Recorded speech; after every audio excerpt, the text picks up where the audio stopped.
Merry Christmas and welcome to the Kuma Baer Workshop. My name is Pat Baer. I'm here to assemble a Christmas-themed Lego set, and I'm also here to hang out with all of you. And I'm going to start things off by throwing the Bear Cave, the Lego, the Scythe, the Tier 2 Blue emote in chat. If you are currently a subscriber, you can reply with those emotes. If you are not yet a subscriber, you can say hi. You can use other people's emotes. And if you feel like just being a lurker, you can go ahead and lurk.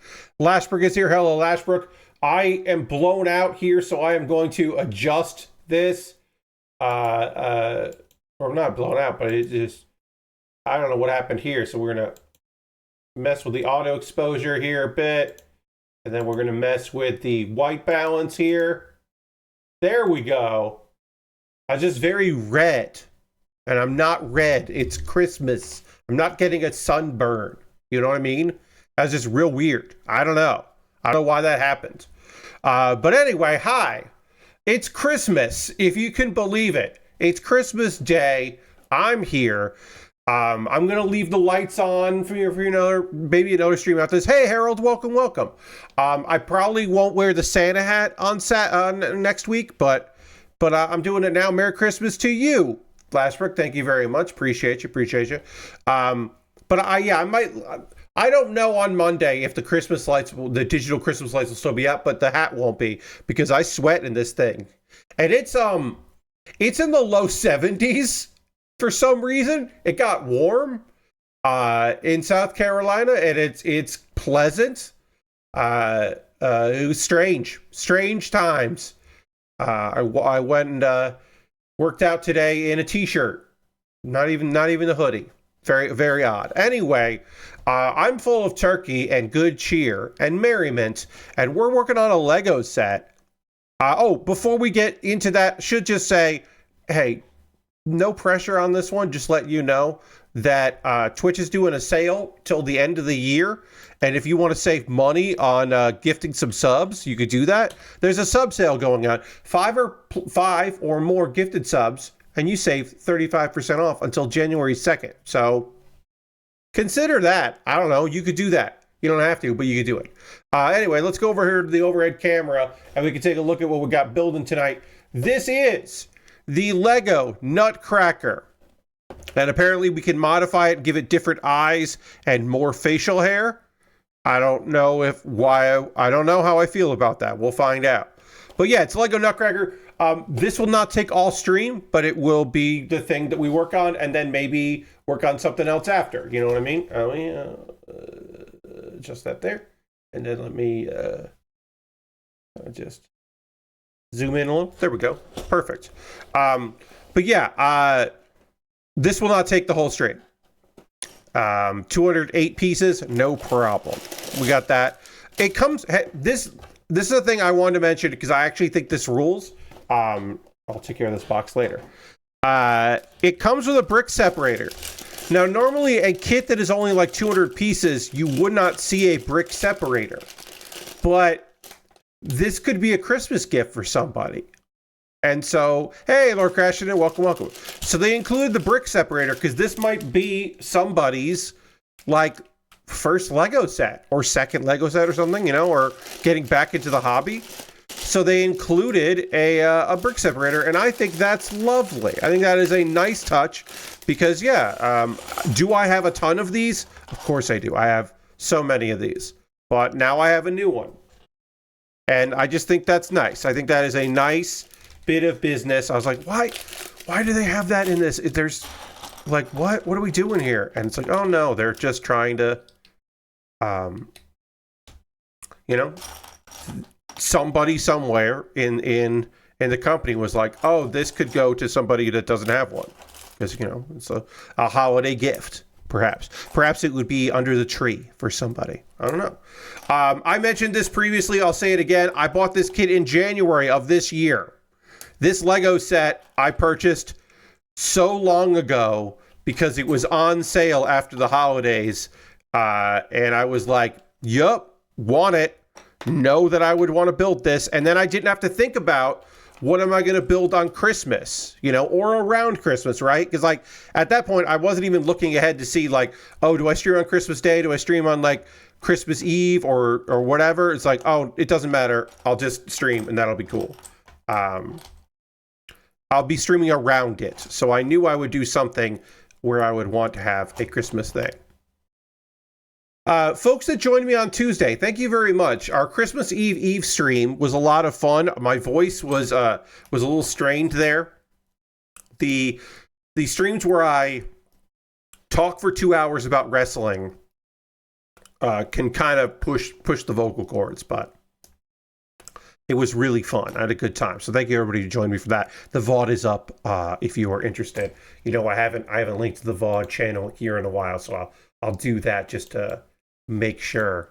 But there is a VOD channel, and if you want to go and subscribe to that, you can see the VODs that go up. They go up the next day, and they are basically the stream minus the pre-stream music that plays. They are local recordings, and so often if there is any kind of interference on the internet, like or with the stream on Twitch's end, the local recording is generally way better than the other versions. So it's often the version to watch, other than a fact of being live and being able to interact and all of that.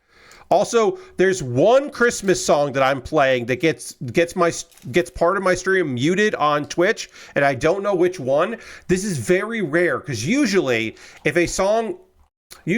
all songs are fine on Twitch if they're not fine on YouTube, and I don't know what's going on. But one of these songs is just being weird and getting part of my VODs muted, which is annoying, but like, you know, it's not. It ain't I don't know, it ain't a dead end. I can figure that out. These are blackness, that's blue. I am Noling. If you have not been on a stream where I have done Lego before, this is the time-honored tradition of separating by color and then also grouping by shape. It makes it way easier than having to dig through like a bowl or something. I use that example because I have seen people build out of a cup or a bowl or just a big pile. And that way I don't have to root through stuff. It's just a lot easier to find the things that I need. Aristofan just subbed for 88 months saying, Merry Christmas, Pat. Merry Christmas to you. Thank you very much. Let's throw the Bear Cave Lego site tier 2 blue emote in the chat. Throw Aristofan's emote into the chat there. Aristofan, the only person using the tier 2 emote at this time. Thank you very much for your continued support. It means a lot to me. Merry Christmas to you. And of course, Merry Christmas to everybody that's here. Thank you, everyone that's here, for spending a little bit of your Christmas Day evening with me, your friend Pat. It was pretty quiet around here on the Bear residence. We did we did presents last night around the tree, and then ate at a normal time. And then today, we had a supper. We ate at like 3, and then I had a snack this evening. Was it leftover turkey as a sandwich? You bet your ass it was. That's my go-to. That is my calling. That is what I am looking for when it comes to leftovers, is to make a sandwich out of those and eat them a few hours after the main meal. It was real good. Aristocrat says, I should have done an 88 miles per hour. I've seen some serious shit. I understand. I hear you. Yes, the old 88. Harold had ham. Nice. So I know that Christmas means different things to different people. Obviously, for some of y'all, it was just Thursday. And I respect that, and I appreciate that. Some people have work obligations, or they don't have traditions in their family, or they don't want to fucking be with that family, or they can't be with that family. For people got circumstances, and I respect it and understand it. For me, Christmas for my family, I should say, is second Thanksgiving. Harold just gifted a bunch of subs to the community. That's so nice of you, Harold. Thank you so much. Let's throw the Bear Cave Lego site tier 2 blue emote in the chat. Thank Harold very much for those gifted subs. Appreciate you very much. starting off a hype train, saving yourself a little money. That's cool. And welcome everybody there. I was Ogata, and that's cool. But thank you very much, Harold, for gifting those subs. Means a lot. I appreciate it, and I'm glad you saved yourself a little bit of cash on that gifted sub. So yeah, Christmas for us is second Thanksgiving. We eat basically the same stuff. Now, this year we did not eat Thanksgiving in my house. We went to neighbors, but we had mostly the same stuff. But like, our general thing is stuffing the way my dad really likes it. I would prefer to spatchcock a turkey, but my parents like to stuff the turkey, and that's fine. That's how we do it. So stuffed turkey with the dressing. You know, if it's in the turkey, it's stuffing. If it's outside the turkey, it's dressing. But we do it in the turkey, so it's stuffing. A turkey, mashed potatoes. My dad likes sweet potatoes, so a sweet potato for my dad. And then what else? And then like 2 different kinds of vegetables. One thing that's different between Thanksgiving and Christmas is we don't do green bean casserole at Christmas, but we do it at Thanksgiving. And then cranberry sauce. So and of course gravy. And yeah, like it's just part 2 of Thanksgiving. It's the stuff we all like. It's great. Could I be convinced that maybe Christmas could be a ham? Sure. Could I be convinced that it could be prime rib or roast beef? Oh yeah, definitely. But we do I would say, for us anyway, our Christmas Eve has shifted over the years. Christmas Eve used to just be all the stuff we liked because we went somewhere else on Christmas Day, and then it switched. For many, many years, Christmas Eve was with family.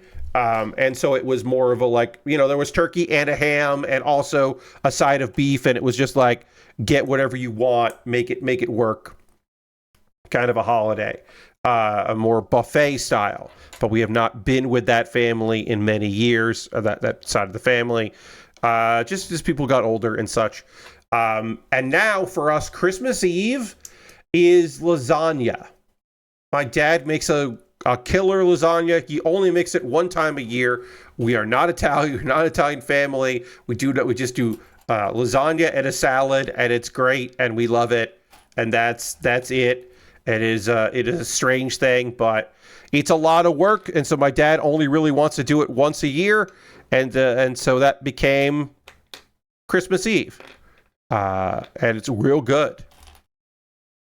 And then we'll have leftovers of that, and we got leftovers of the turkey. We got so many goddamn leftovers. It is it's not a problem, but it's a lot. Got a lot of leftovers. We got a smaller bird, but still lots of meat off that bird. But it was nice. It was just a nice thing, you know, with family and all that. Watched some wrestling last night. I'm going to watch some wrestling tonight. There is a hey Vash, there is a AEW pay-per-view on Saturday. No stream on Saturday, friends. As a reminder, I will not be streaming this Saturday. But I will be back on Monday. So yeah, no stream this Saturday because of professional wrestling that I want to watch. And we will talk about that. If you were waiting until after this stream to watch tonight's Collision, if you avoided spoilers, I will be doing mild spoilers because actually I think all the matches so 2 of the matches get settled and figured out tonight, which is airing right now, and I'll watch the replay later. So I will be doing some mild spoilers on that. My apologies, but we do want to talk about the card, and also they pre-taped all this stuff, so those spoilers have been out there. But we'll talk about that later. The old AEW pay-per-view coming up, and I'll give my thoughts on that. Also in this show, I wonder if they're going to announce any other matches. Right now, 8 matches are confirmed. No pre-show matches stated yet, but I imagine those will get set like via Twitter at some point, or they'll announce them backstage interviews that weren't done live will get announced here and there. Because right now it's just 8 matches. I am watching it now, not a spoiler, but this Gold League dead heat is dumb. Lastberg, I think it's foolish to do on a Collision that is airing at a different day and time that also got recorded over the weekend. I like the idea of anyone could make it, because I really wanted... They've already done actually 3 people have to battle to move on. And I think it would have been fun. It is not going to happen this way, but I think it would have been fun if on the pay-per-view on Saturday, like, it had to be a 4 or a 5-way fight. I think that would have been honestly kind of cool. It's like, oh yeah, no, you just gotta, whoever gets this first pin moves on. Like, I think that would have been at least dramatically different. It would have added a different dynamic to it. But I like that because it meant that, like, some people were winning matches that you were surprised they would win. It wasn't just by the books. I actually think that one of the results is really interesting, and one of them is not interesting at all, and I'm bummed about it. But one of them I think is pretty interesting. We'll get into that in a moment or two. I wonder if this was always the plan, or they pivoted to subvert everyone, assuming Jack Perry had no shot since he was a replacement.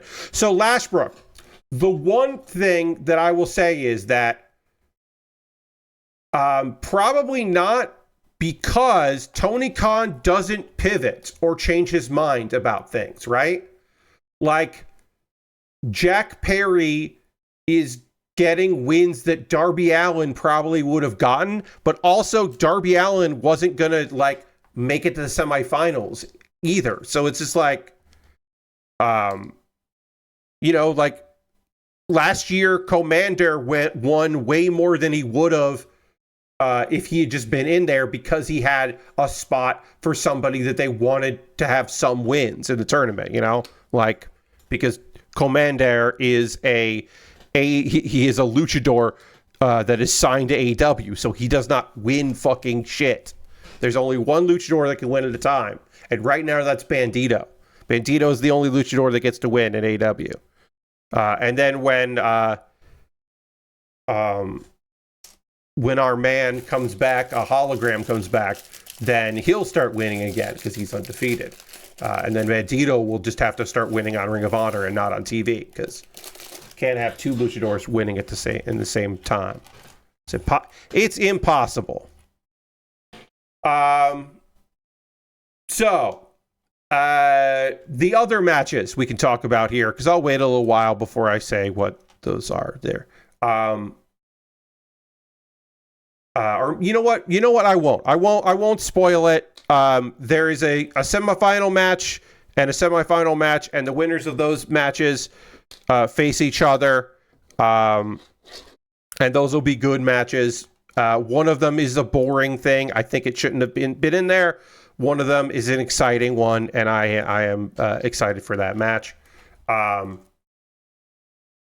Darby Allin versus Gabe Kidd. AEW has not given us a piss break match in quite some time, so I am thrilled to be able to talk to you about a match that I will be getting a snack, going to the bathroom, checking my email, whatever I need to do that is not watching that match, because there is not a match that I care less about on this card than that match. It is not for a title. It is one person that is not in the company, who I find to be utterly boring. And I am the most interesting thing to me about Gabe Kidd is that he has not been beaten up on American soil for that fake patois that he uses. It is remarkable that he has been in America as a tourist and as a worker, and he has not gotten a fucking ass kicking for talking the way he does. No props to him for continuing to use that gimmick, which is terrible, outside of Japan. Like, it's just, what are we doing here?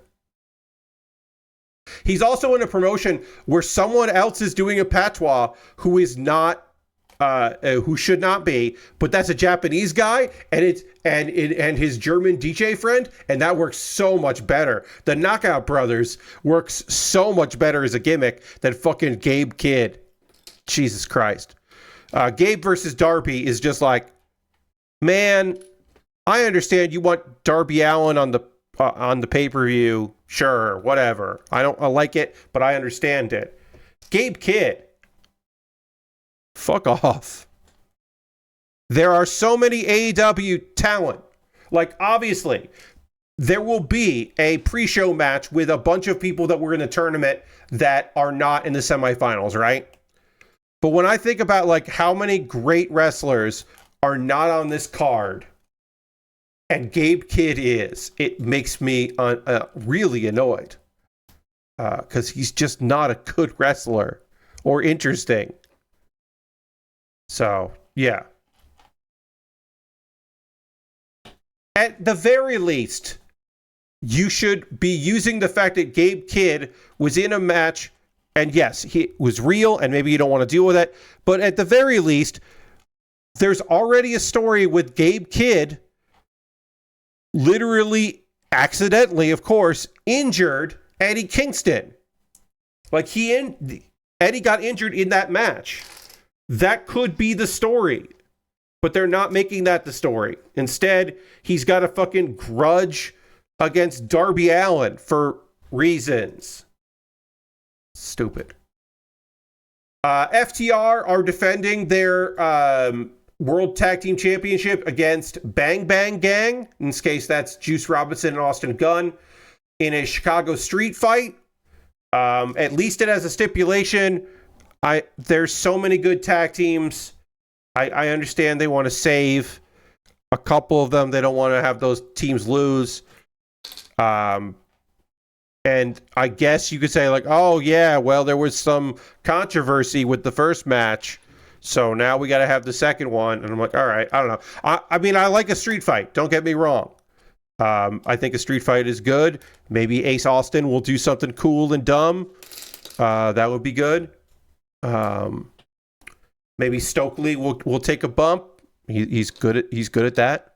It could be fun. The Babes of Wrath, Harley Cameron and Willow Nightingale, are defending their World Tag Team Championships against Mercedes Moné and Athena. I don't want Babes of Wrath to lose already. I would like Mercedes to eat the pin on this one. If they're going to lose, it would be Athena losing. But, like, have Mercedes eat a pin on Willow. Like, go for that. I think that's, like, if you're not going to have a TBS title defense, which is annoying, it's annoying to have one of your champs in that tag match in the tag division already doing that. Like, it's annoying to me. But if you're going to do it, never fucking have Mercedes be the one to get pinned. I don't know. But I would be bummed if Mercedes... I should say this. Athena holding an AEW championship would make me very happy. Because it would mean that Athena would be on TV more. And I like it when Athena's on TV. I like it when Athena is working for the company that she came in to work for instead of the company that she got moved to. So have Athena be on TV. That sounds great. Having the first champs lose on their first title defense for a brand new belt, I'm less enthused about. So I would like to see Athena and Mercedes lose this one. This is me. Chris Statlander versus Jamie Hayter. AEW Women's World Championship. Chris retains. Jamie turns heel. And then they fight again. And this time we get versus a heel. Maybe. This one is strange to me. I don't know. I don't know where this goes. I would not have predicted this. I like it. I think it's going to be good. I think the crowd is going to be mixed on it. But I think it could turn out to be pretty rad. So the actual content of the match I'm excited for. But I was surprised that this is what they were going to do. But I guess I I guess I see Chris retaining. And then what will most likely be the main event, although you could argue that the Continental Classic could be the main event, but I feel like it won't be the main event. Samoa Joe defends his title against Swerve Strickland, Hangman Adam Page, and MJF. And the winner of this match faces Bandito at Maximum Carnage, which is a Wednesday night special show. So I am of two minds. Obviously, AEW is not worried about babyface versus babyface. So you could have Swerve or Hangman win that belt. Samoa Joe did have a title defense against Eddie Kingston. Wasn't a pay-per-view, but he did have a title defense against Eddie. So you could say, all right, well, Joe's a transitional champion. I don't necessarily see it being Hangman Adam Page. There's also a part of me that wonders, is MJF... Now, MJF has the Dynamite Diamond ring he just been in possession of. This year was the first year that, like, he didn't get the chance to win it if he wasn't in the Rumble. And so he didn't. So he just loses it. I'm like, are they going to fucking change that? Are they going to have... I talked to Tony Khan and Bandito, now you have to face me or something, or... Oh, I don't know. I don't know. It's weird.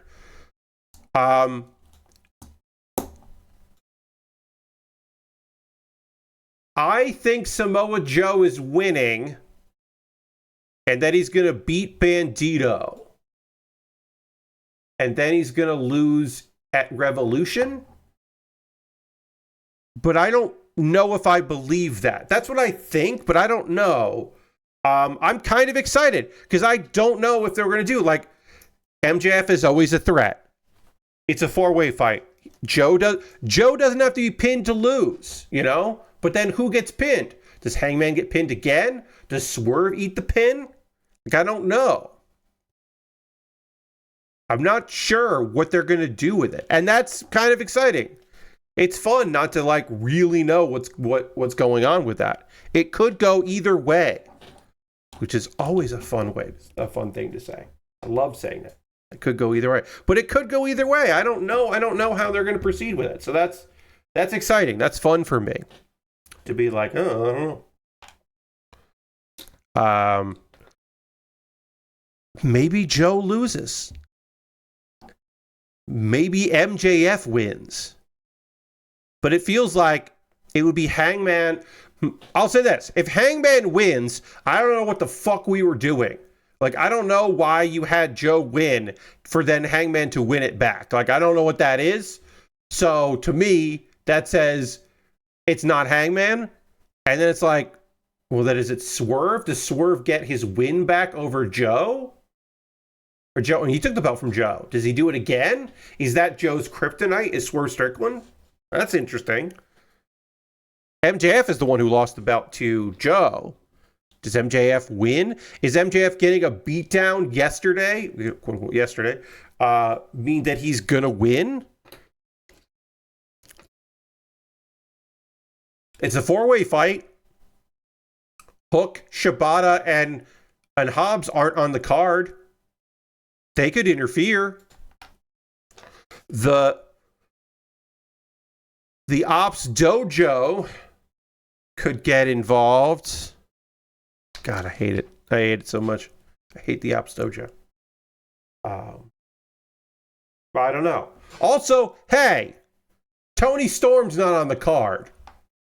Tony Storm got kicked. Oh, that made me fucking furious.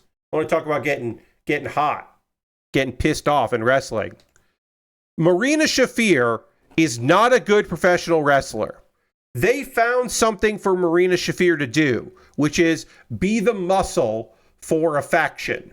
That's rad. She's doing a pretty damn good job with it. That's where her focus should be. Beating Mina Shirakawa is not it. And then one-shotting Tony Storm, like kicking Tony Storm and knocking Tony Storm out. Come on, that's character assassination.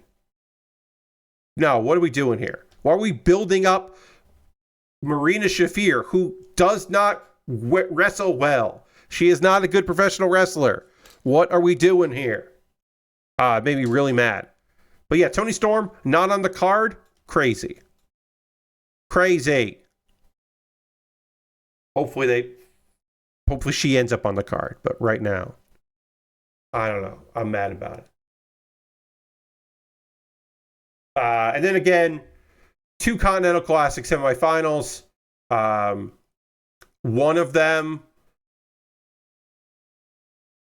like, I don't know. Like, do they have Okada lose his title and break up the Unified Championship and become the Continental, like lose the Continental Championship? Do they do that? Oh, this is the Nutcracker mouth here that we're building, which is cool looking. Do they have that? I don't know. I would love Takeshita to be the champion. I would love Takeshita to have a title. I'm a little annoyed about that, about the whole unified thing, because I think it's foolish, but whatever. And retconny, but sure, whatever. I could see them doing that. I don't know. I feel like the finals are probably Okada, Kyle Fletcher. And then if it's Okada, Kyle Fletcher, then Okada retains. Because I don't think Kyle needs to be the Continental and the TNT champion. I don't think he does, in my opinion. But then if it's Takeshita beats Okada and it's Takeshita Kyle, that could be really fucking good. Could be really good. I don't know. Couple interesting outcomes. If he did win, would that become the Unified Championship? See, Lashbrook, that would be great. I don't think so. I think if you win right now, if you win the International and the Continental, you become the Unified. But if you won the Continental and the TNT, you could, and then you get to be the Unified. If it's any 2 titles, like Samoa Joe's not the Unified Trio and World Champion, that would be hilarious, because, it's 3 people in the trios. But if the mid-card singles belt, if you win the 2 mid-card singles belt, it becomes the Unified. I think that is funny. I think that would be great. Be like, oh yeah, I'm the new Unified Champion. But yeah. Kayfabe credit to Don Callis for having 3 guys do very well in the Continental Classic. And AEW are cowards for not having Jon Moxley lose all of his matches. It would have been he should have had the Roddy Strong booking. Let's fucking speed up this. They're going to kill... The Death Riders are going to kill Jon Moxley. They're going to put him out of his misery. Let's speed up this storyline. Let's get to there, because we have not gotten there yet. We have not gotten there fast enough for me. And by fast enough, I mean like fucking yesterday. I want him dead. I want that man dead.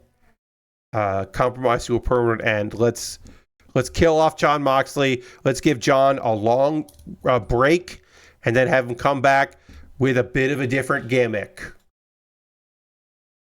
Perhaps. I'd like that.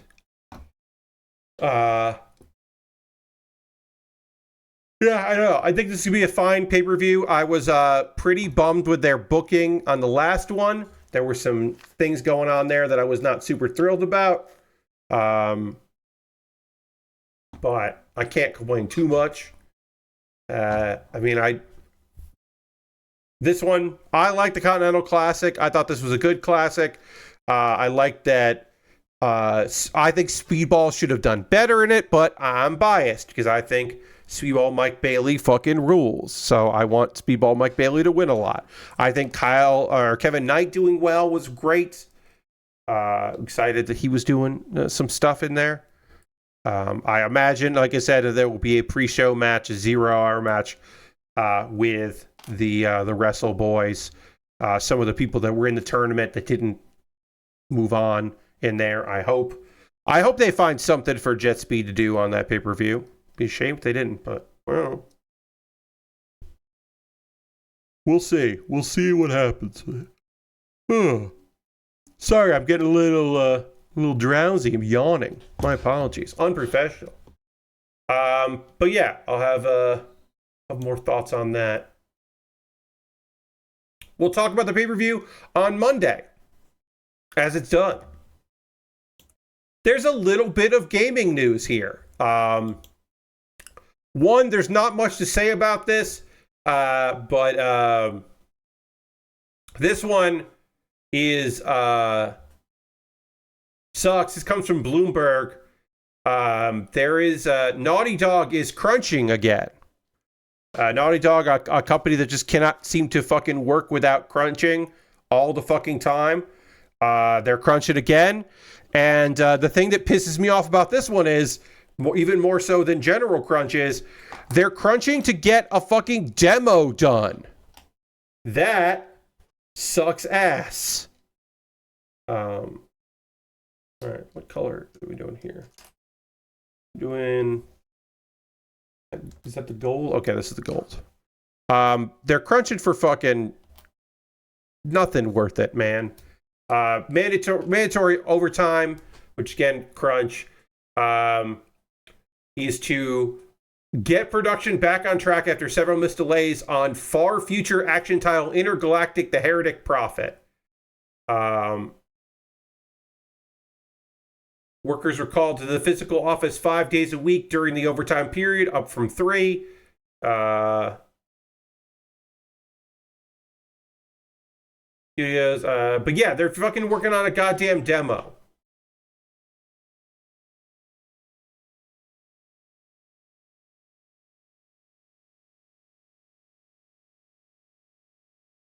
It's fucking garbage. Crunching, like, it's not like, oh, we're 6 months out. It's no, we're behind schedule so much that everybody's got to fucking change their lives and get this shit done, get us back on schedule instead of, reworking the schedule. Sounds bad. You might even say, as a transition to their next story, it might be worth it for the employees of Naughty Dog, in order to protect themselves from such demands, to form a union. Like the fine folks at Ubisoft Halifax. This is the first North American union at Ubisoft. There are unions of Ubisoft employees in France. 61 workers at the Ubisoft Halifax have unionized, joining the Games and Media Workers Guild of Canada. The certificate went through Nova Scotia Labour Board on December 18th. They announced their intention to unionize last June. And of course, it's Ubisoft, and Ubisoft was like, no, we're not. What? No, you, what? No. And kind of fought it all the way, early efforts. After a few hearings, like court hearings, Ubisoft dropped the issue and vote was held in December. 73.8% of workers voted in favor of unionizing, with every eligible participant voting. This is Ubisoft's first North American union.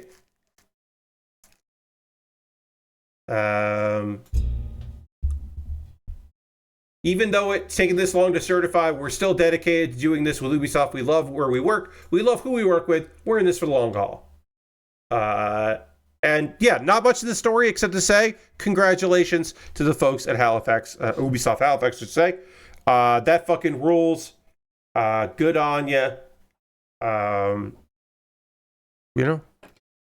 Yeah, again, not much to say about that other than that fucking rules, and it's great. And I hope that this encourages more unions at Ubisoft and other studios in North America. All right, let's get our front pants and our back pants done here. Front pants done. We put that like this. Oh, put it like that. There it is. And then we'll do the back one here. Let's see.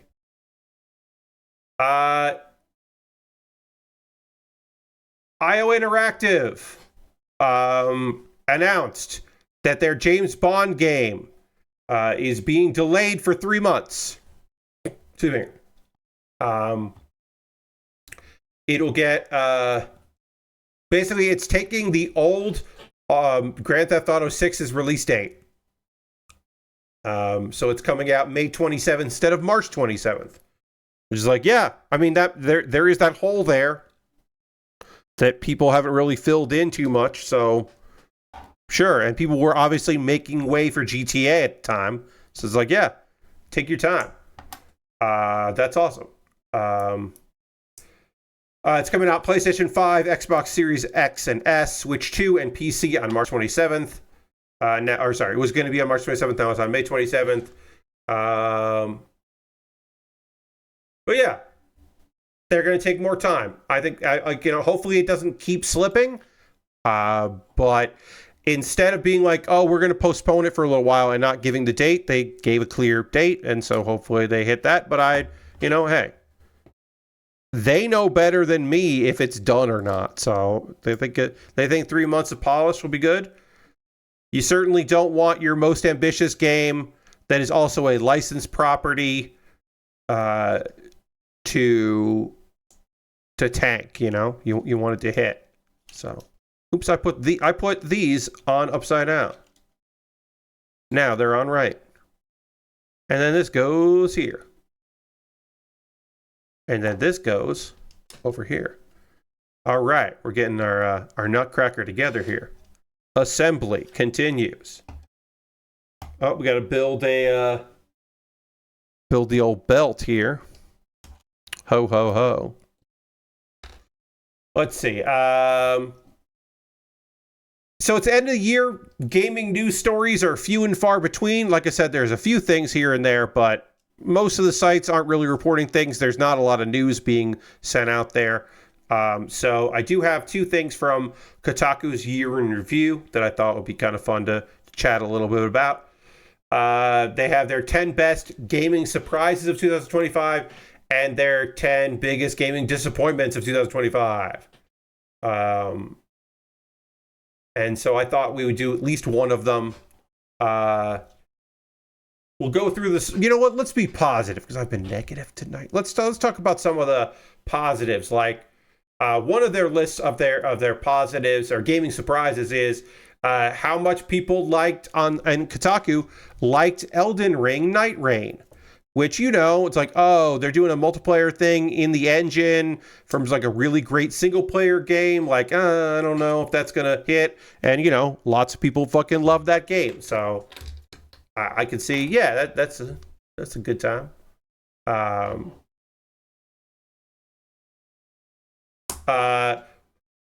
don't know if, I guess, you know what? As far as gaming surprises, like positive surprises, they list Star Wars Fate of the Old Republic is announced. And I'm like, yeah, you know what? That's a pretty good surprise. That game is a decade away, but it's a pretty good surprise. Not a decade, but you know what I mean. Like, yeah, that's pretty cool.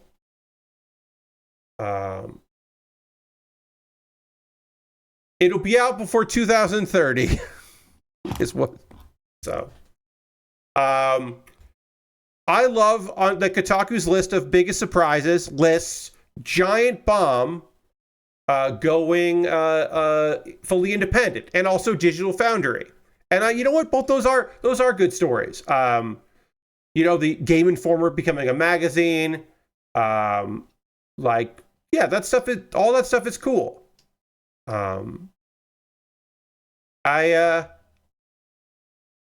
Giant Bomb, I'll say this, Giant Bomb existing at all in 2025 by the end of it is a surprise. That is a pleasant ass surprise that they survived, because there was a little bit there where I wasn't the only person being like, oh, I should like download my top 10 lists that were on that site, because like who the fuck knows what's going to go on with that, and like if they'll still be there, you know, in a week or two. Like, oh boy,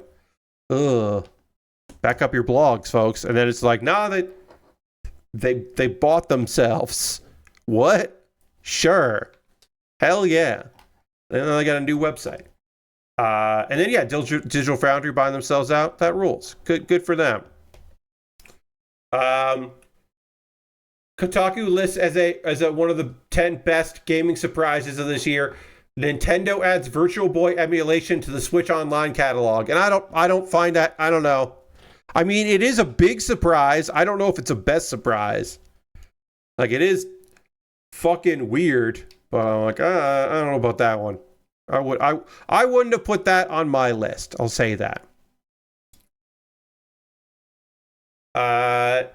Praise for Terminator 2D No Fate, which I've heard very good things about, and I've watched some game footage of. Didn't pick that up myself, but I do know some people that played that game and really liked it. So I was like, yeah, all right. Good on you. Not my thing, but it looked neat, and it's nice that did come out and that people are really enjoying it. So I was like, yeah, I can see that. Making their list.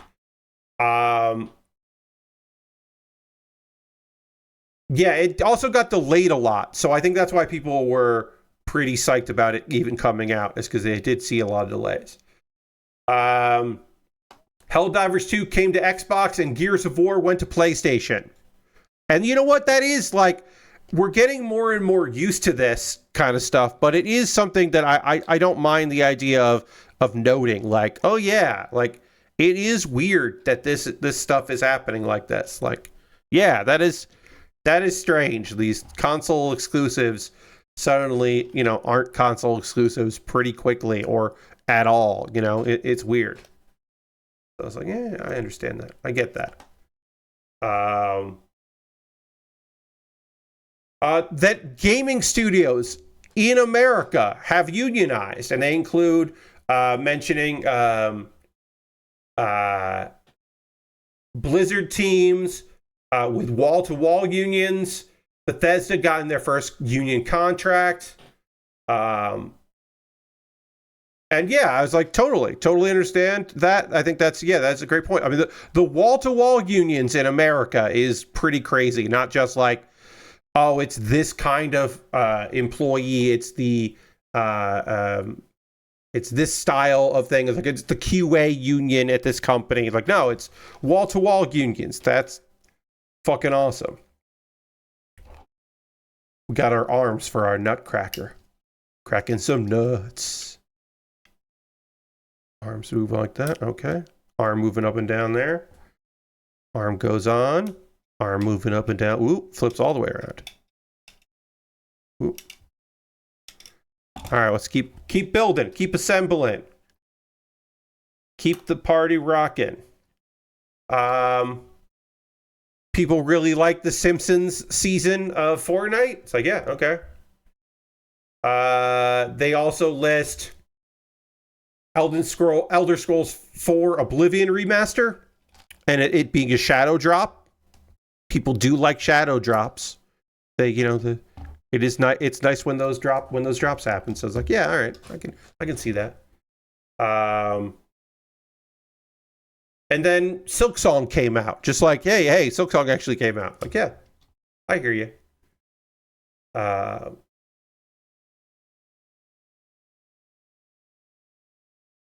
yeah, I totally understand that. On Monday, we'll talk about the Kotaku's list of disappointments.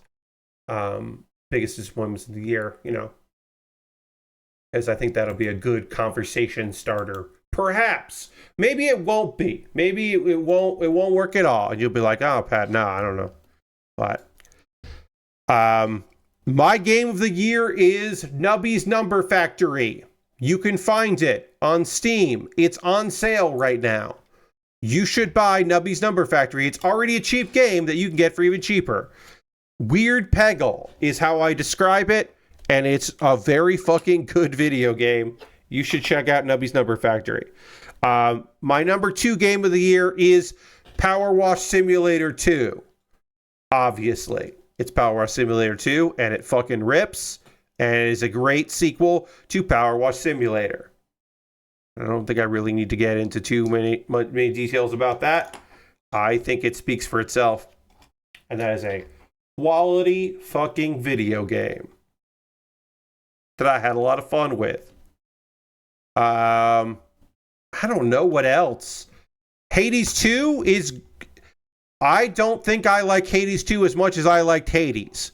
But I really fucking liked Hades. Like, I liked Hades an exceptional amount. So, I think it's alright that I didn't like it as much. It's still a very good game. I liked Leave It Alone. I had a good time with that. I think the new Jackbox is great. I played it a couple times with people off stream. I'm really digging new Jackbox. We'll have to do that again. We'll have to do 11 again on stream because I had fun with it on stream, and I also had fun with it outside of the stream. So I'd like to try that again. It's a good Jackbox this year. Trying to think of other heavy hitters for me. Helldivers 2, played a lot of that this year. One game, you know what? I'll talk about it now instead of talking about it in the second hour in the what I've been up to period. You know what I didn't give enough of a chance to that turns out actually I like this a lot? Turns out I really enjoyed my time with FBC Firebreak. I played a lot of FBC Firebreak yesterday and today. And maybe I was just with the right group and I wasn't with the right group before. But yeah, man, I had a good time with that. That was really fun. It was a fun-ass video game. Yeah, I don't know. Maybe it is dependent on who you're with, but I don't know. I thought that was a really fun time. I was happy I played. And yeah, that's a game that I didn't give. I don't think I gave enough love to that game when it came out. So I had fun with that this year. And I was gifted a copy of this video game. It's not really my style, and I don't necessarily think that I'm like good at it or that I'm going to play it a lot more, but Mega Bonk is I think a good one of those, and those things they're not my jam. They're not my style. They're not my steez, as it were. But I think Mega Bonk is like well done for what it is. And then I guess I would throw on a list of my favorite games of the year. What else would I throw on there? Peak. Had a lot of fucking fun with Peak. Peak is, to use a term that I don't necessarily love, it is friend slop, but it's really good friend slop. It's like really well done friend slop. So like, I'm totally on board with that. I'm picking up what they're putting down, and I'm totally into it. I think it. Yeah, I just think it's real good. And so I'm here for it. All right. I'm gonna run a fucking poll. I think. See if I can figure out how to do that. Let's do poll. Let me set up a poll here.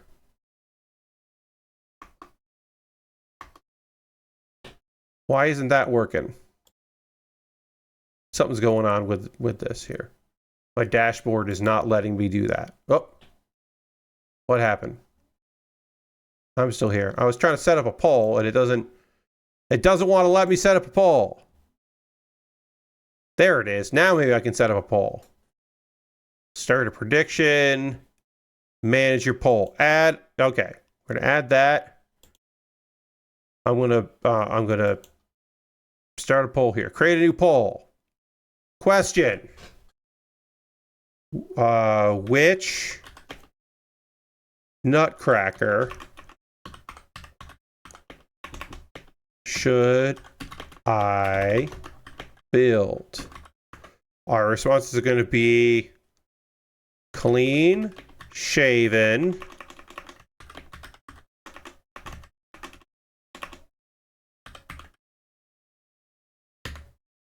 chops. We are going to, I'm not going to allow additional votes. You can't use your channel points. We're going to set it for 3 minutes. I have started the poll. And I'm going to go to poll management here. So I have started a poll, and you can vote on should I do the clean shaven, which is right here, or should I do the mutton chops? Which Nutcracker should I make? I want to hear your vote. Oh, we're getting some votes here. Ooh, okay, we're getting some votes. We got some time left here. Oh, all right. It's pretty split right here. Right now, Chops is beating out Clean Shaven. We got Clean Shaven up here. I should have showed you sooner. We got the Mutton Chops down here. The top one has kind of the, like, I don't know, the flip, the hair flip, like when you grow your hair out and it doesn't keep going straight, it starts going sideways. The curl there, and the second one's more straggly. All right now a score of 3-2. Chops is winning. We got some time left. I'm gonna drink some water here. You can tell I don't usually do polls because I didn't fucking know what to do, how to do it, and struggled to get that together.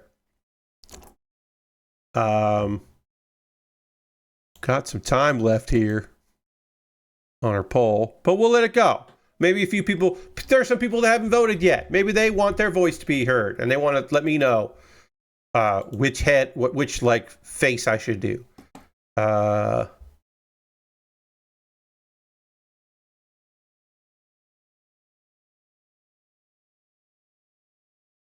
Let's see. We'll let that play off.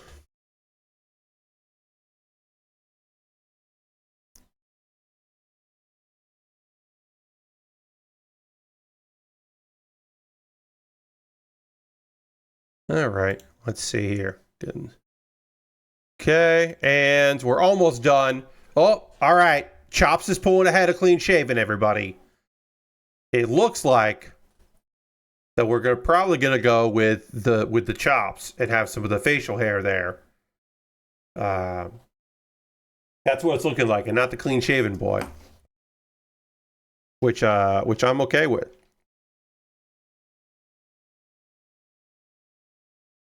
I'm all right with that. But, I mean, you know, it could get tied up pretty easy, but we're going to go to page 42 here. Because I think we're going for it. I think that's what we're going to go for. What if I didn't tell you the results? I'm like, and now the pause, which we're going to pause for the cause in a moment or two. I'll talk about ways you can support the channel and all that shit, but... all right, winning for a score of 4-2, Chops. So does it choose your own adventure kit? Yes, Lord Crashington. They give you options, which is fun. All right. Hey, I don't run a poll. I never run polls, so that was fun. I had to refresh the dashboard to get it to work, but I did run a poll. And so yeah, the facial hair one, the mutton chops. That's maybe also a full beard, but I went with Chops. We're going with that version. We're going the alt version. Not the one that's in this photo here, as you can see. Not this Nutcracker version here. Not that smiling face, but with the big eyes and the facial hair. You can rebuild it. But we're not going to rebuild it. We're just going to build it. But we'll do that after the pause for the cause. This is my opportunity, friends, to talk to you about ways that you can support the channel and what I do here. Everything I'm about to talk to you about is optional. You are under no obligation to do any of these things, but if you would like to, that would be rad. We would love that. We'd love that here. First and foremost, if you're currently a subscriber to the Build with Bear workshop, you can throw the Bear Cave, the Lego, the site, the Tier 2 Blue emote in the chat. Being a subscriber is the easiest way to support what I do here through Cash Money or your Prime Gaming token. If you have Amazon Prime, you get a token. You can use that token on Twitch for anybody. If you want to use that for me, that would be great. You could gift a sub. You could be like Harold, and this is Nick, and an anonymous person, and also Twitch. You could be like Twitch via Mary Kish and gift some subs. As I mentioned, there is a promotion happening right now where you can save some money. Oh, that's the VODs thing. Never mind. That's the wrong one. It's a sub sale. I do have a sub sale. You can save 5 or plus gift subs are 35% off until January 2nd. So if you want to gift a sub and help out the community, you could do that. Let's see. What else did I want to say? Yeah, there are other ways to support what I do here. That's what I wanted to say. And I'm going to talk about a few of those now. And of course, all this is optional. You being here is the most important thing. But if there is a way that you feel like you can help me out and you want to, please do. I have a Patreon at patreon.com/PatBear, and you can support my Patreon at the $1, $3, $5, or $10 tier. There are different rewards for different tiers. Consider joining me on Patreon. Every Patreon for me is going to be getting a message this weekend, which is my monthly Q&A video. Is the only exclusive content that I do. And so if you want to get on that, join my Patreon, even at the $1 level. That would mean a lot. I have a YouTube channel. I know that's crazy, but I do. I have a YouTube channel, youtube.com/PatBear. Over on my YouTube, you can subscribe for free, of course, and please do, because I make videos and maybe you'll like those videos. And over there, I've got this thing called a membership. And for just $2 a month, you'll get my Wednesday videos on Tuesday. So the video that came out that came out yesterday, you would have seen that on Tuesday. It would have been old news when it went out to everybody else. So, this is another way to support me. Consider doing that. It is because of the support of members that I was able to get a AdSense payout this year, way sooner than the last time I got one. So it was really, really cool. Those are all monthly ways to support me. If you would just like to throw like $1 in the tip jar or something, I've got a Ko-Fi and a PayPal. And so you could do that. Everything I make through direct donations through YouTube, which includes AdSense, so watching my videos helps me out, as I mentioned, through Patreon and through Twitch, all goes into a fund, and from that fund, I buy model kits and Lego sets and equipment. I was able to buy this Nutcracker, this Lego Nutcracker that we're working on right now. I was able to purchase this because of your generosity. I got this, like I said, in January. And I was able to buy that knowing that I didn't have to spend the money for this on something else to build because I had your support. That I could buy my December build way back in January. Real kind. So thank you, everybody, for that. It's the longest I've waited to build a kit, I think. Speaking of building stuff, now, if you would like to have a hand in what I build on the stream, there is a simple way to do that. You can go to my Amazon wish list and buy something for me to build. I've got model kits and Lego sets. I have inexpensive stuff. I got expensive stuff. If you see something on the wish list and you're thinking to yourself, I would love for Pat to build that, you could buy it, and then, it'll come to me in the mail. I'll make a dedicated YouTube video about the thing you purchased, and then as soon as I can, it's, I'm building it, right? Like, if you buy something from my wish list, it becomes a priority, and I build it as soon as I can. So take a look at that. See if there's something there on this wish list that you're thinking like, yeah, I'd like Pat to put that together. That would be neat. And maybe I will. I mean, I obviously will. If you buy it, I'll build it. That's why it's on the wish list. It's all stuff I want to build. My alternative to Amazon is I have wish list on Throne. It is nice to have alternatives, so you can go to Throne and see if there's something there you'd like to pick up, or maybe just buy a gift card for me. And then the most convoluted way to support me financially, if you want to help me out, but it's got to be weird, you can go to USA Gundam Store and you can buy a gift card. They will send you a gift card code to your email. Then you can send me a whisper on Twitch, or a DM on Blue Sky or Mastodon or whatever you want to do. You throw me a something there, and then I will buy it. I'll use that gift card to get to USA Gundam Store, and then I'll buy that shit, and it'll be cool. So consider doing that, because that's neat. If you want to support me but not spend any money, you can always join my Discord. My Discord would love to have you join us over there. Consider popping in on the old ! Discord. It would be neat. You could do that. You could do that if you wanted to. Let's see. Is there anything else I want to say there? I have some video links for you to check out. The most recent episode of Pat Baer's Anime Club went up this week, and it is my anime top 10 for 2025.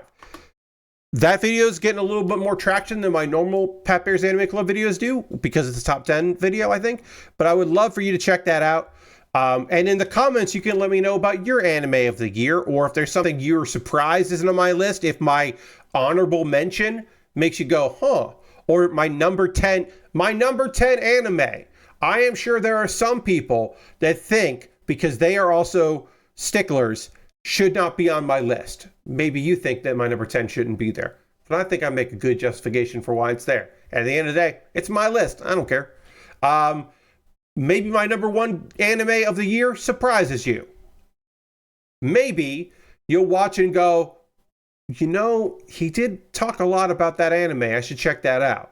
And one of those on the list will encourage you. And maybe I'll give you your favorite anime of 2026. Ha ha ha.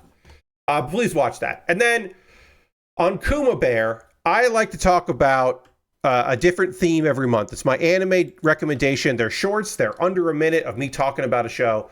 And all throughout December, I've been talking about some awesome anime that is available to watch free with ads. Because sometimes you don't want to get a subscription service. You're like, oh, I gotta fucking get High Dive, Pat, because of this show? Nah, I'm not gonna do that. I understand. So if you want to watch a cool a cool mecha show, you can watch Martian Successor Nadeshiko. That show rules.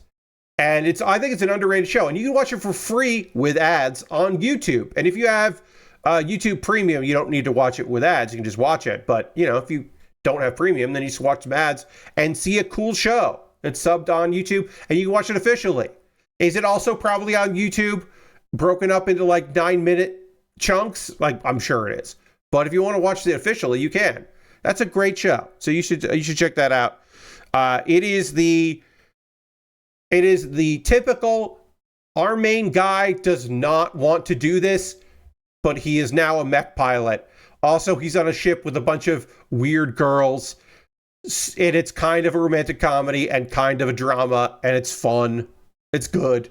Much like the show I talked about previously last week, Blue Submarine number 6, it has a young girl that should not be mixed up in this bullshit. That was a coincidence that I had those two back to back. Anyway, enough anime. Let's talk about a manga that I have been reading, and then we will talk about an anime that I have been watching. I watched a couple episodes of an anime to see if I wanted to keep watching it, because it's from this current season, which is wrapping up, and because all my shows are done, and I was like, I'm gonna do this every stream. I'm gonna talk to you about like one show. I'll watch a couple episodes of one show, see if I am gonna continue or not. So we'll do that, but first we'll talk about an anime. But even before we talk, or a manga, I should say, even before we talk about that manga, I need to drink some water. So we're going to reset the camera here, get back to the overhead camera, continue working on this Lego set, and I'm going to drink some water, and we'll do all of that right now.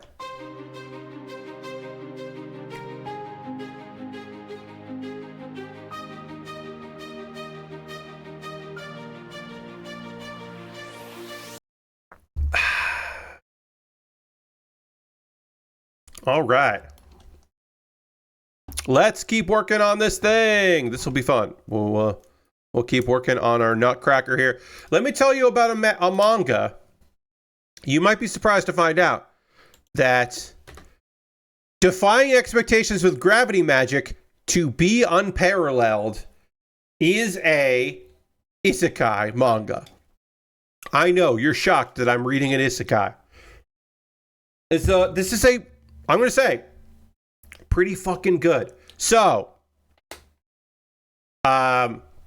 it's got a cool world to it. So our dude doesn't know his mother. He's raised poorly by his dad. He lives in the slums, and basically there is a system to train adventurers. And when you're of an age, you can apply to do it. And so he jumps at the chance. And as soon as he gets and everyone gets unlocked an ability. And as soon as he gets his ability unlocked, he realizes, oh shit, I'm a fucking isekai guy. I'm a reincarnation. He doesn't remember anything about it.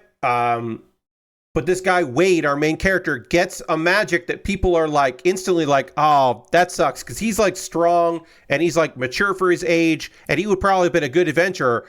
But slow magic, that shit sucks. He ain't going to be able to do anything with fucking slow magic. Except, oh yeah. Wait a minute. This is gravity magic. The only way people have been able to use it is to make yourself slow, because the concept of gravity they don't have it there, but he does, because he's a reincarnation isekai guy. And he's like, oh, wait, I can make my sword heavier. I can make my opponents lighter to throw them off. This magic rules. Sorry, I was going to check here. Okay, great. That's fine. This is actually a cool spell. So he just like, he increases his own weight to boost his attacks or makes his weapon.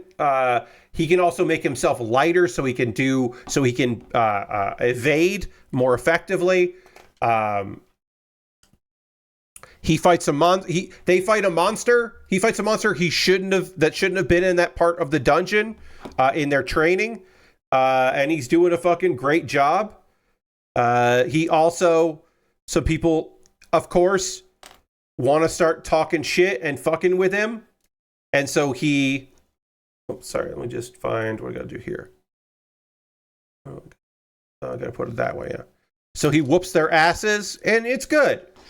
That part, I think, is really good. Now we get into the part that, like, I think changes this around a bit, is that, does he save the life of a young lady? Yes.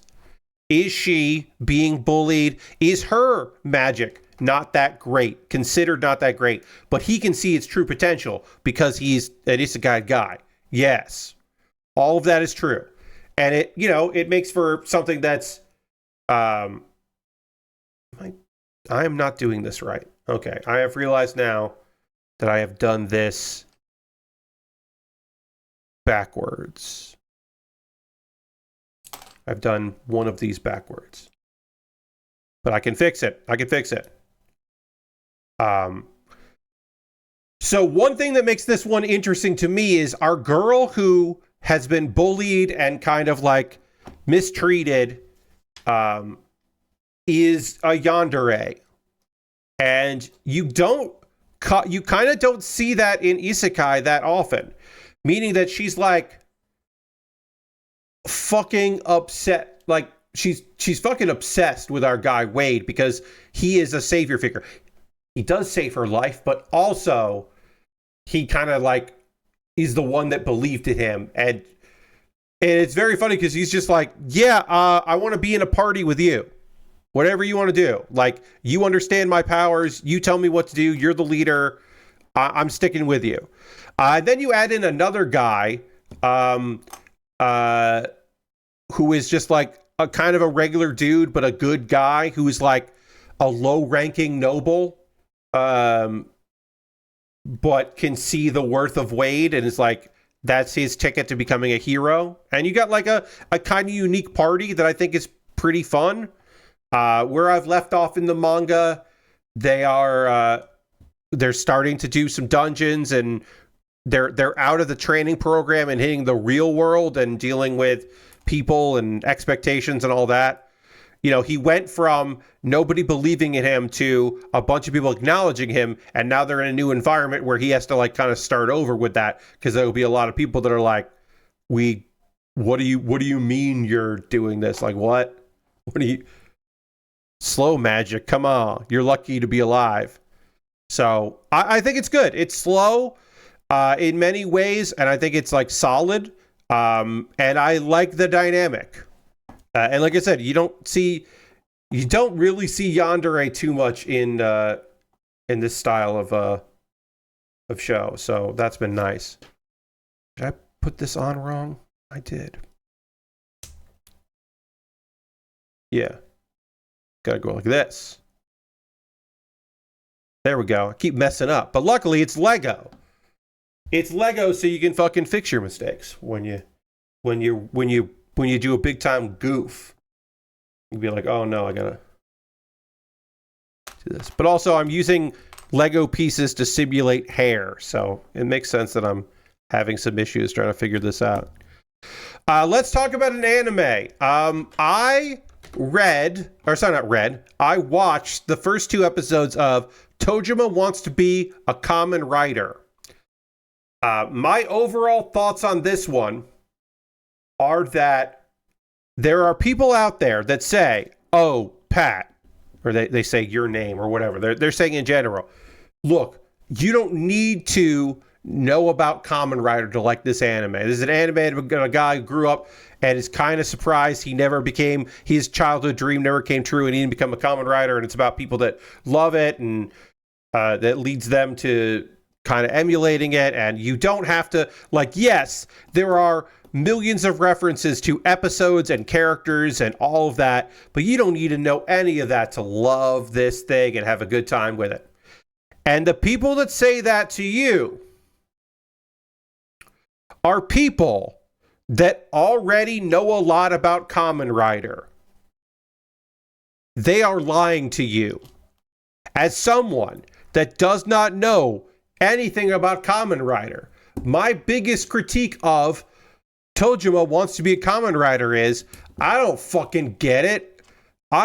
There are points where I'm like, oh, this is probably a reference. I could see why someone likes this, but I don't know it.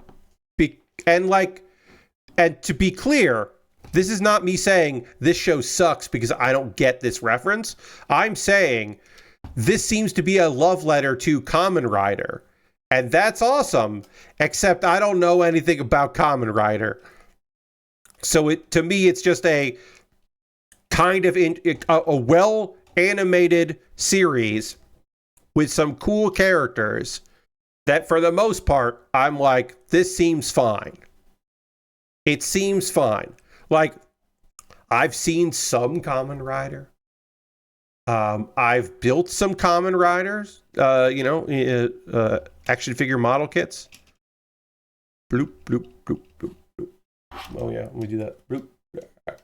So we did it. We did the beard, the scraggly version, the pole one. We did that. That's the Nutcracker. I don't think this thing could crack any nuts, but we could make it, you know.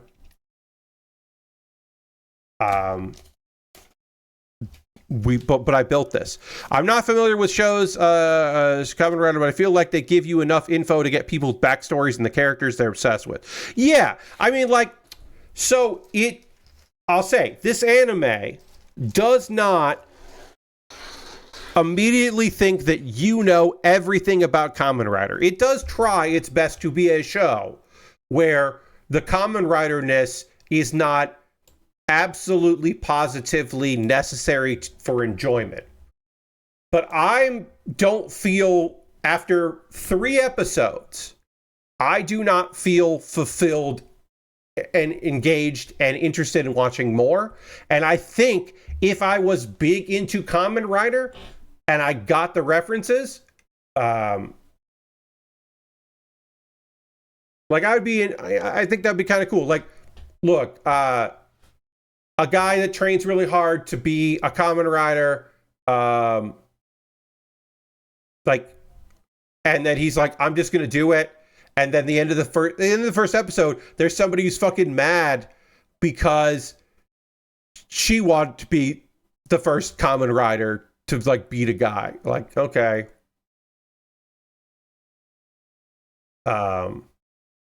Like that's fun. I don't know. Like in the second episode, they're like, "Hey, here's another one." And it's like, okay, you really like this character.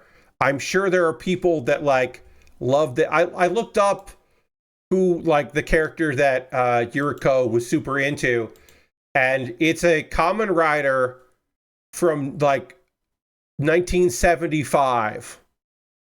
It was a character from Kamen Rider Stronger, and I'm like, she loves a character from 1975. Like, okay, I'm sure this hits real hard for some people. Somebody's dad walked by in Japan as their kid was watching the show and like fucking had a nostalgia bomb go off. Like, I don't know. But I don't know who Tackle is, and so I don't get why Yuriko is so into Tackle. You know what I mean?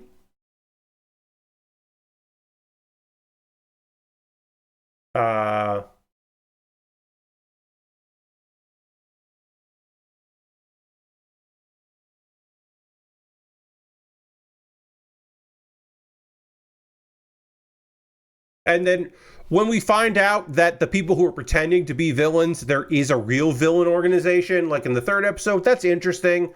I think that's kind of cool. I don't know.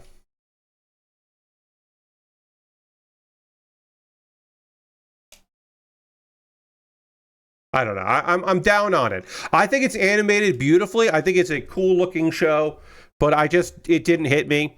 I yeah.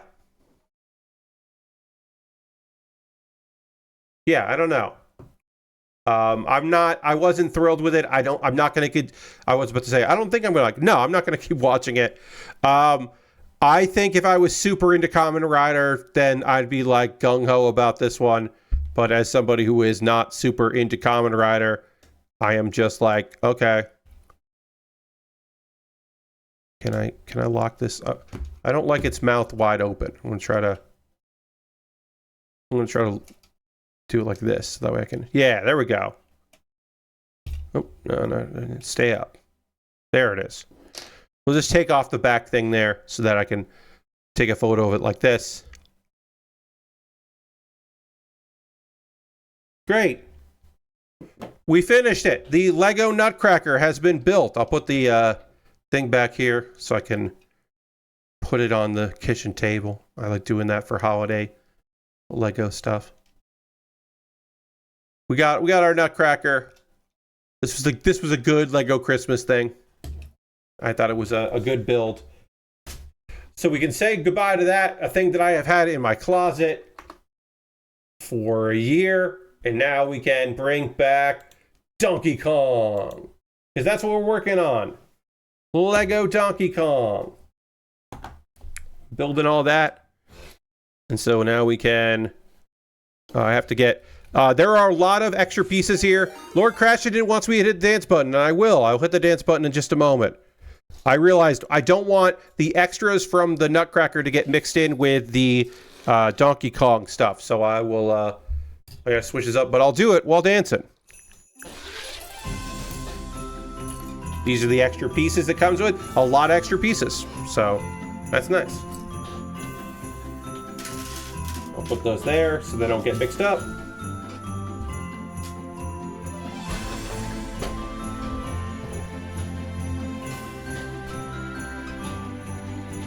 Yes, as Lord Crashington says, I have now learned the meaning of Christmas. And now I can change my evil ways. And I'm not going to tear down the orphanage / rec center / cool place for teens. Instead, I'm going to renovate it. Oh, I'll close it all right. for 3 to 6 months while renovations happen. Ha ha ha ha ha. Oh, sorry. Ha ha ha ha. Gotta use my nice voice. Yeah, so we'll... Yes, I've finally learned my lesson.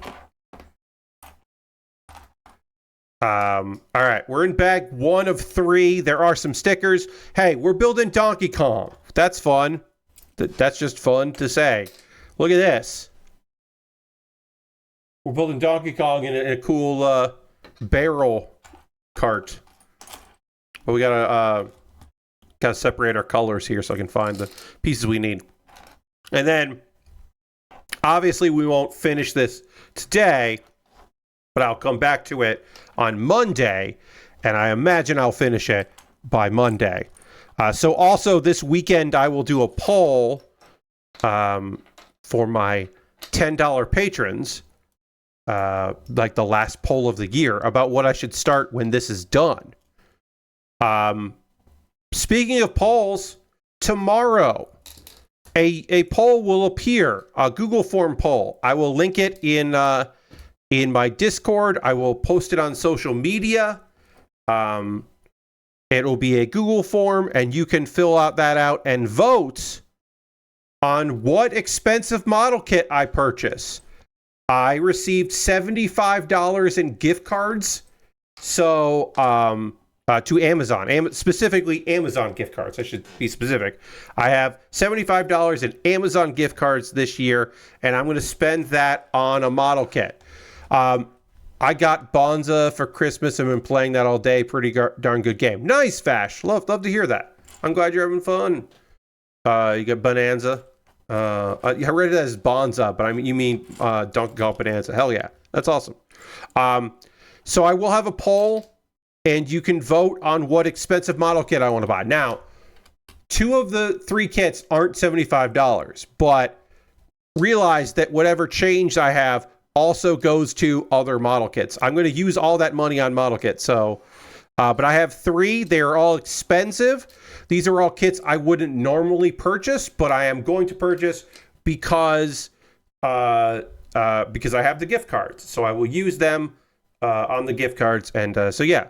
And because you are here, I will give you a preview of the 3 things that are up for voting tomorrow.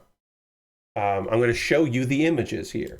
Let me find those. I should have prepped this ahead of time, and I didn't. So the first thing that's up for grabs is that it's up for vote again tomorrow, and I'll post on social media. I'll post on the Discord. Is the Gundam Aerial MGSD. I gotta get this image. You can see that. So this is the master grade size, the 1/100 scale, but it's an SD. So it's a really detailed of the SD kits. I love the Gundam Aerial. This is the only Gundam Aerial I haven't built yet, and I was like, this would be a fun build. So that is the first one. It's also pricey and not something that I would normally purchase. So I was like, oh yeah, all right, well, I can get that, and that would be a neat thing. So that's the first one that's up for grabs or for voting.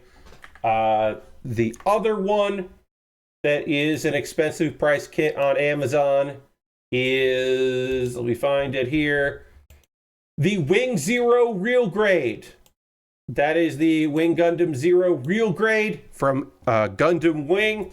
I think that the Wing Gundam Real Grade is like bad. That was a bad kit, but that was an early Real Grade. They've learned a lot. Could this be the first good transformation Real Grade? Because the Epion didn't really do it, and the Wing Zero didn't really do it, or the Wing, I should say, didn't really do it for me. So maybe this one, Real Grade, does it for me as far as that. I love Real Grades. And I'd be stoked to work on that. It's been a while since I did a Wing kit in a Real Grade form. And then the third one is the one that is the most expensive, and it is this is going to be a fucking build. This is a high grade. It's the only high grade on the voting, and it is the Typhonius Gundam Chimera high grade. I literally only have the box art for it. I couldn't find a good photo of this kit. It's like a fucking giant monster Gundam with a big backpack, like exoskeleton thing. It's from Gundam Build Fighters Metaverse. I have the EW Wing real grade, and that was a fun build. Nice. Yeah. Yeah, the Endless Waltz one, I think, is good. You're right. That is good. You're right, Vash. So those are the 3 that are going to be in the poll, which I'll be posting on my socials tomorrow, and I'll post it in the Discord and all that, so you can get your vote and go in there. Will people, like if a Gundam piloted that mech from Aliens? Yeah, a little bit. Will people vote for the most expensive or the one they want to see me build? Most of the time, y'all vote for the most expensive. Now, I will say, when I put the poll up at the end of last year, and I built it this year, the kit that won the vote was one of my favorite kits of 2025. One of my favorite builds.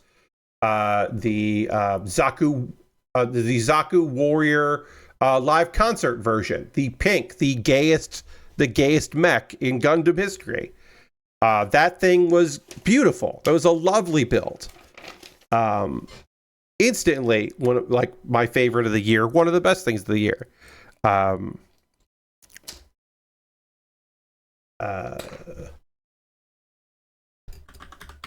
Sorry, we're quick.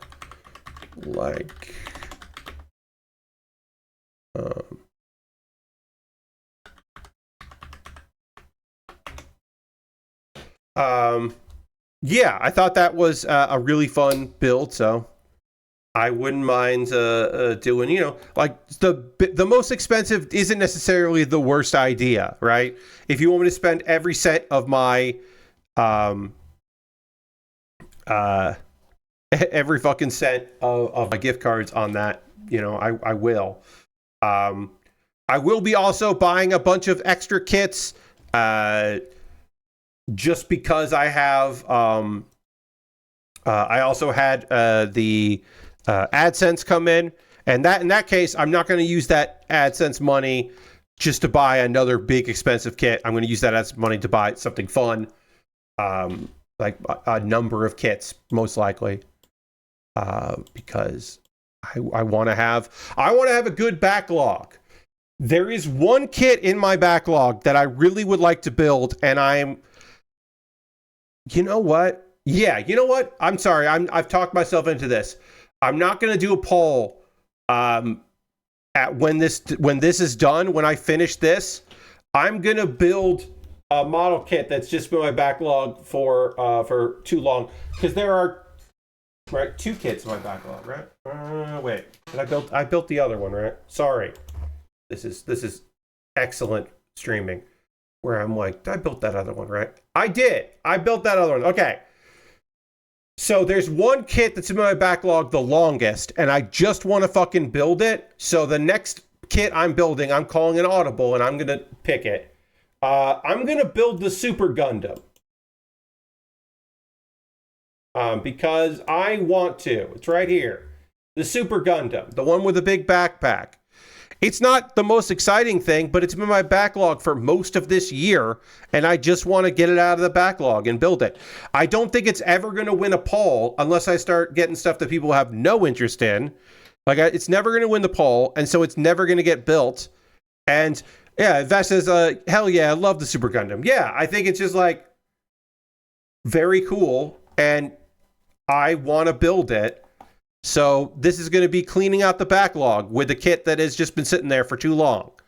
So that'll be the next thing that I work on after I'm done with Donkey Kong. And then in January, there'll be plenty of time for my $10 patrons to vote on stuff. They picked this Donkey Kong Lego set for me to build, so. Because I do have a few things in the backlog, a few good stuff in there. Got one grunt kit from G-Quux to build. I've got what else do I have? I'm looking. Oh, I have a Mega Constructs in there in my backlog. I have another Mega Constructs coming. I'll have 2 different Mega Constructs. I've got a few things. Oops, drop some stuff here.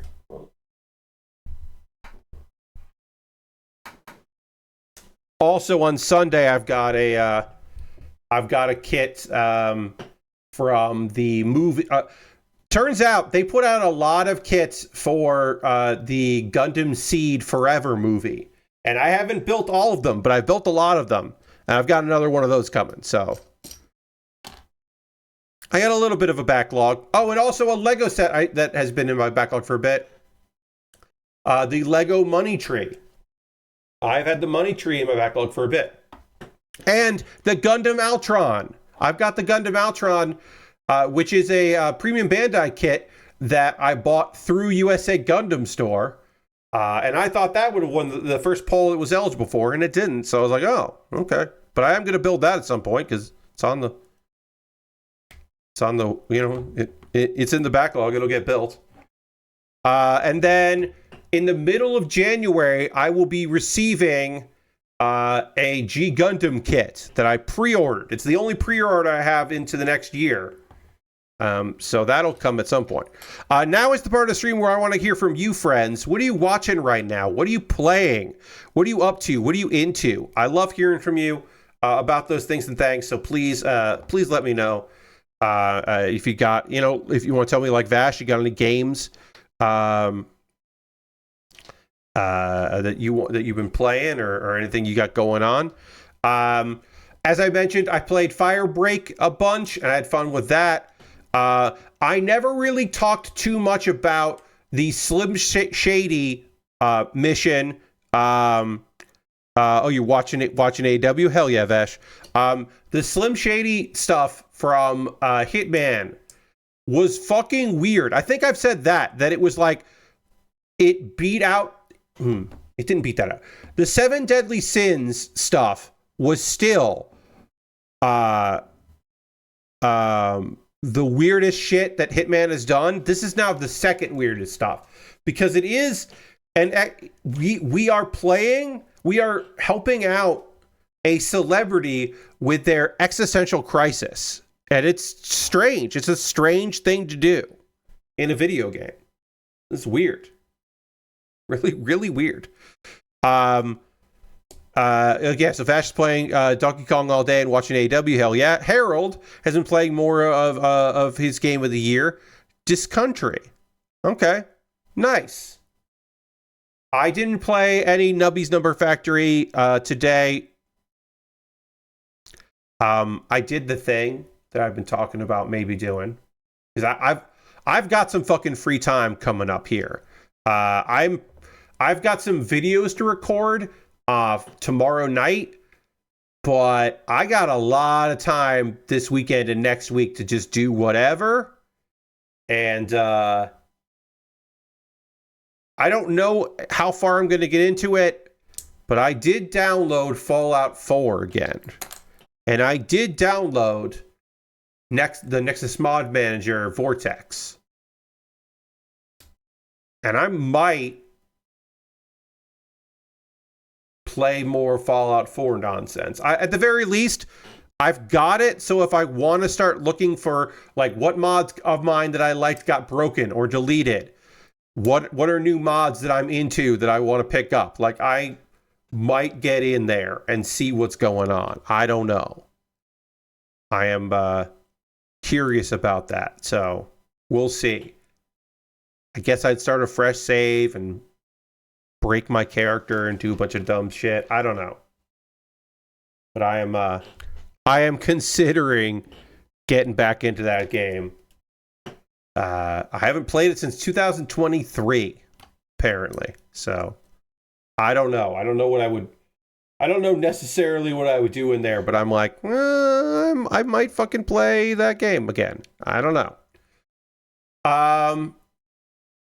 I don't know if there's anything else that I wanted to chat with you about. A reminder again, I am not streaming on Saturday because of the AEW pay-per-view. I'm going to be watching that in a Discord chat with some friends, which is how I like to watch wrestling these days. And that'll be a good time to hang out with some people in chat about things and things. And then, yeah, so my next stream will be on Monday. And of course, I will talk about the results of that and all that. I'll talk about another anime that I've been watching, or, you know, between now and then, I'll watch another couple of episodes of a show and kind of talk about if I'm going to keep watching it or not from this season. Just kind of give an overview of what that was. And then I'll definitely do that. And also talk about the pay-per-view and what happened there. Lashbrick says, I forgot to mention it last stream, but Side 7 had another test of casual matchmaking for Gundam Evolution last weekend. And I had a ton of fun playing that game and blasting music. Okay. Nice. Yeah, that's weird, but sure. I'm glad you checked that out. Last night, I watched Jingle All the Way for the first time, and that movie is kind of wild. Phil Hartman is having relations with half the neighborhood wives and tries to make a move on Arnie's wife. And in an unfortunate decision, Sinbad plays a disgruntled postal worker who makes bomb threats in back-to-back scenes. Yeah, that was towards the tail end of the postal worker being a thing, like the term going postal being a thing that we all knew and understood the meaning of. That was like, when that was written, that was probably like a, ooh. And by the time it came out, it was like a, oh, okay. But yeah, that hasn't particularly aged well. I don't think that movie is good. But I think if you saw that movie as a kid, you would probably think of it very fondly and maybe even defend it. But as someone that didn't see it when it came out, I don't think that's a good movie. I like the premise of it, but I think the execution is not good. Harold says, fun fact about Jingle All the Way. There's a fight scene with Santa, with a Santa bigger than Arnold, played by Paul the Giant White, the Big Show. Yes, the Big Show is Santa in that movie, or a Santa in that movie. That is true. That is a fun fact. The holiday classic Jingle All the Way, as I know of it from Coden's Constant Bits. Yes, it's a punchline. That is how many people know of it, just as a punchline. Yeah, it's fine. Lord Crash says, I finished playtesting a playtest demo for Restory, an upcoming Japanese electronics repair shop sim. Oh yeah, I've heard about that. I didn't know that had a demo, a limited time demo. That's cool.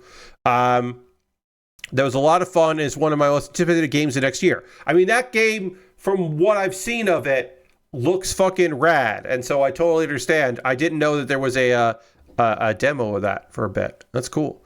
Because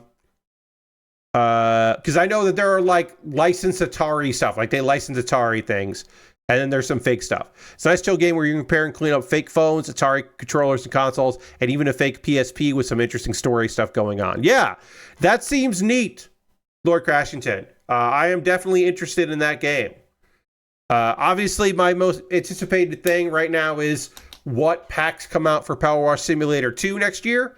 I am highly interested and invested in that. Obviously, super invested in what do you call it? In the Adventure Time pack. I think that'll be real neat. It's going to be interesting to see what I remember and what I have forgotten about Adventure Time. Because it's been a hot minute since I've seen and loved stuff in Adventure Time. So we'll see. But I am excited for it. I think it'll be good. Have I played anything else? I'm watching some wrestling, doing that stuff. I deleted. I should say I uninstalled WWE 2K25. So Tuesday stream was the last 2K25 stream because I don't feel like I want to do it next year. So thank you to everybody that joined me for that. We got our lower Donkey Kong mouth and our upper Donkey Kong mouth, which also includes the nose. There's our nose for Donkey Kong right there. And then Can't mess. Gotta put the tie on first, everybody. Gotta put the tie on first. Can't fuck this up. Put the tie on like that. Then put the head on here. And there we go. Donkey Kong. Donkey Kong. It's Donkey Kong. And is there a way to make it so that his tie doesn't... I think eventually it'll lay like that. But right now it springs up, which is fine. And it got banana peel. Face. A couple extra pieces, that's fine. We can open up bag 2 here. Start sorting through that. Because now we got to build some... Yeah, we got to build the racer here. So we can get some of that together. We got a little time. We can open this up. Get some pieces out here. Start getting this stuff together. But we'll do, obviously, more of this on Monday. But we can at least open these bags. Help these out. What sorts of nuts could that Nutcracker handle? Seems like it might took the week, too weak to handle. No, yeah, Lord Crashington, I would not put anything in this mouth here. No. This lever, this is not crushing any nuts. No. I think if I put a raisin in here and tried to squeeze the raisin, this piece would snap apart. I'd knock the head over, you know? Yeah, no. Do not try to use, this is not a crushes nuts Nutcracker. This is a decorative Nutcracker. Also, most Nutcrackers that you buy for Christmas, as Christmas ornaments or whatever, or knickknacks, you should also not crack nuts with them. Probably, I would say. You probably shouldn't crack nuts with those. Even if they are Nutcrackers. You know, they're called Nutcrackers, but I don't know if you should find out if they can crack them nuts or not. More like Nutcrackers. Ha! Nailed it. Still got it, everybody. I got jokes when I need to have jokes. Ha ha ha. All right, we'll do a little bit of brick separating here. Yeah, I need a Nutcracker that can crack nuts. None of this weak-ass not cracking. Gotta get me a Nutcracker. Crack them nuts. I have heard so many content creators and streamers doing Christmas karaoke this week, and especially yesterday and today. It's all anyone can do, and it's lovely because, you know, people with good singing voices having a good time. But it is the thing where I'm like, oh, you're also doing Christmas karaoke? I guess. What, you should buck the trend and do others. Honestly, I bet that wouldn't do as well, but I would respect any streamer who was like, it's Christmas. I'm not singing Christmas songs. I would have a lot of respect for that. I'd be like, I'm just singing whatever. I'm singing some pop songs. I'd respect it. I think that would be pretty cool.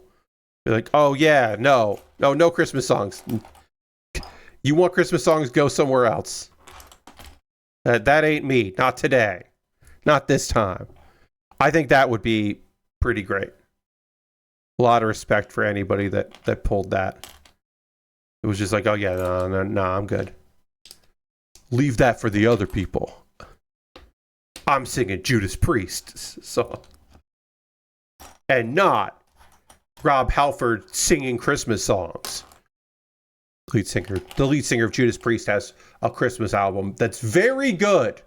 It's more religious than you would have guessed that Rob Halford would do, because he does a lot of like religious Christmas songs on that album. But the album Winter Songs whips fucking ass. So don't get me wrong. It's a good album. It's a good cover album. But also, you know, there's a lot of people doing Christmas jams right now. A lot of Christmas streaming. Makes sense. I get it. I mean, hell, I did my WWE 2K25, a Santa in every match. I did my, like, oh, this is kind of a Christmas stream. This counts, I guess. All right, I'm going to wrap this up. I'll finish knolling on my own time so that on Monday we can just get into the Lego and get ready to Lego all this stuff together. It'll be really cool, and you'll be like, oh, yeah, hell yeah, this Donkey Kong fucking whips ass. And do all that, and you'll be like so fucking stoked for some Donkey Kong and all that with my new brick separator that came with the Nutcracker. But yeah, no stream this Saturday. As a reminder, my next stream will be next Monday. I should say this. We are going to raid. That is how we end every stream around here. I'm going to go find someone doing cool shit that we want to go hang out with. And we'll see who's streaming on Christmas Day evening that we want to go chill with. And then I should also say that next Tuesday, I want to promote my stream for next Tuesday because I think you should come for that.